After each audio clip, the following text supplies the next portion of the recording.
Start. नमस्कार किसान साथियों, मेरा नाम विकास नागर है। मैं जीवाग्रो लिमिटेड कंपनी से एज ए टेरिटरी मैनेजर आनंद। आज हम आए हैं पेडी के एक नर्सरी में। एक गांव है तारापुर का एरिया गोलाना। तो पेडी की ये नर्सरी है। इस नर्सरी के अंदर हमने रेफिग्रो ग्रेनुअल का यूज किया है।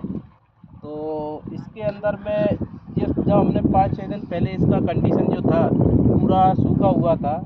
उसके बाद में जब हमने इसमें रेफिग्रो ग्रेनुअल जो डाला 4 किलो प्रति बीघे के हिसाब से, अभी इसके अंदर आप ग्रीनरी देख सकते हो, एकदम बहुत सारी ग्रीनरी है। प्लांट का अच्छी ग्रोथ है, रूट का अच्छा डेवलपमेंट है। जब इसको हम नर्सरी से जब छुट्टी करेंगे, जब माल हम निकालने जाएंगे, हार्वेस्टिंग करने जाएंगे, तो ज़्यादा बेटर रिजल्ट हमें मिलेगा, प्रोडक्शन अच्छा मिलेगा।